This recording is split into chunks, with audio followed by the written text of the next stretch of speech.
Mayuka hi చెప్పు. Hi. ఇటు ఇటు ఇటు ఇటు ఇటు ఇటు మయూక పాప హాయ్.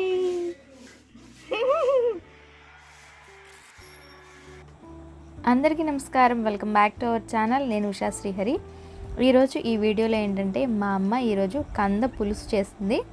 చాలా రుచిగా ఉంటుంది, అలాగే ఎంతో హెల్దీ కూడా. సో ఎలా ప్రిపేర్ చేస్తుంది అనేది ఈ వీడియోలో చూద్దాము. ముందైతే చిన్న కంద దుంపను తీసుకొని పైన పువ్వులాగా ఉన్నదాన్ని కట్ చేసుకోవాలి. తర్వాత ఈ కంద దుంపని చక్కగా తోలు అనేది ఎక్కువ మందంగా ఉంటుంది ఈ కందకి. సో జాగ్రత్తగా మనకి కత్తిపీటతో అయితే ఈ పీల్ ఈజీగా వచ్చేస్తుంది. చాకుతో కొంచెం కష్టపడాలి, ఎందుకంటే మందంగా ఉంటుంది కదా. సో మా అమ్మ ఆల్మోస్ట్ రోజు కత్తిపీటతోనే చేస్తుంది. సో ఈ విధంగా చాలా ఈజీగా తీసేస్తుంది. ఇలా పీలంతా తీసేసుకొని చక్కగా నీళ్ళల్లో వేసేసుకోవాలి. నీళ్ళల్లో వేయకుండా అలాగే పెట్టేస్తే కనుక నల్లబడిపోతుంది. వెంటనే పీల్ తీయగానే అందులో వేసేసుకోవాలి. తర్వాత కంద ముక్కల్ని ఈ విధంగా కట్ చేసుకోవాలి. మరీ చిన్నవి కాదు, మరీ పెద్దవి కాకుండా కట్ చేసుకోవాలి. మరీ చిన్న ముక్కలు కట్ చేసుకుంటే ఏమవుతుందంటే ఉడికిన తర్వాత సాఫ్ట్ అయిపోయి కర్రీ అనేది ముద్దగా అయిపోతుంది. సో ఇలా మీడియంగా ముక్కల్ని కట్ చేసుకోవాలి.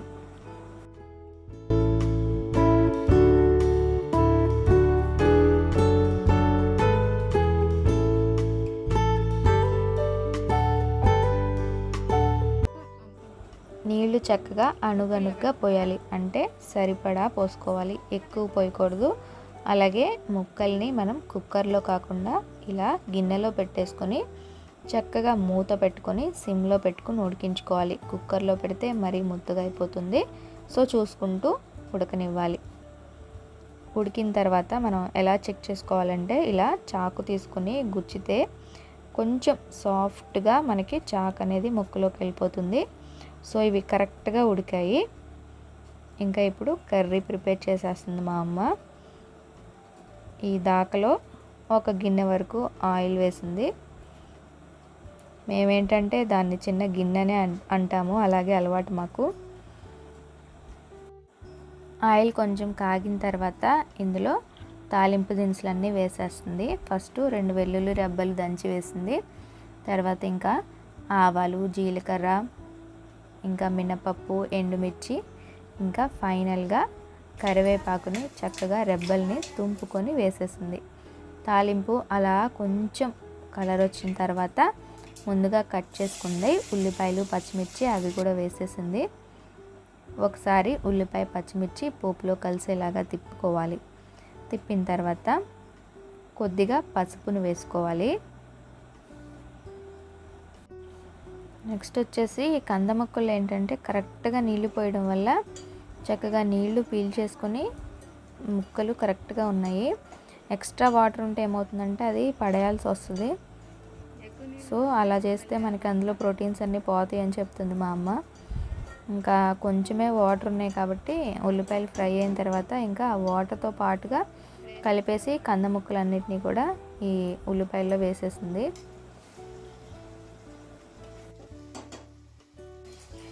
ఇప్పుడు కూరకి సరిపడా కల్లుప్పు, అలాగే మనం తినే కారాన్ని బట్టి కారం కూడా వేసుకొని ఒకసారి ఇలా క్లాత్ పెట్టి పట్టుకొని తిప్పేసింది. అస్సలు గరిట అనేది పెట్టకూడదు, ముక్కలు మాత్రం నలిగిపోతాయి అన్నమాట. సో చేపల కూర వండినట్టు కొంచెం జాగ్రత్తగా వండుకుంటే మనకి టేస్ట్, టెక్స్చరు రెండు బాగా వస్తాయి. సో ఇప్పుడు వాటర్ ఏమి వేయకూడదు. ఇంకా కొంచెం స్టవ్ సిమ్లో పెట్టేసి ఈలోపు మా మమ్మీ చింతపండుని కడుగుతుంది.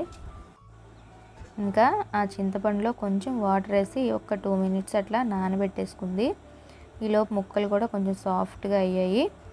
ఇంకా నానబెట్టిన ఆ చింతపండు పులుసుని చక్కగా పిండేసి వేసుకొని కొంచెం లైట్గా వాటర్ వేసింది, మరీ ఎక్కువ కాదు, ఎందుకంటే ఆల్రెడీ ముక్కలు సాఫ్ట్గా అయిపోయినాయి కదా. జస్ట్ ఆ పులుసు ఉడకడానికి అంతే. వేసేసి మూత పెట్టేసింది. ఒక్క 5 మినిట్స్కి ఇట్లా అయిపోయిందనమాట. చక్కగా చిక్కగా గుజ్జు గుజ్జుగా కంద దుంప పులుసు అయితే రెడీ అయిపోయింది. ఈ కంద పులుసు అన్నంలో వేసుకుని తింటుంటే ఆహా, ముద్ద మీద ముద్ద, ఇంకా అలా తింటూనే ఉండాలనిపిస్తుంది, అంత రుచిగా ఉంది. సో మా అమ్మ చేసిన కంద పులుసు రెసిపీ మీకు నచ్చితే కనుక తప్పకుండా లైక్ చేయండి. మరిన్ని ఇంట్రెస్టింగ్ వీడియోస్ కోసం మన ఛానల్ని సబ్స్క్రైబ్ చేసుకోండి. Thank you so much for watching and your valuable support.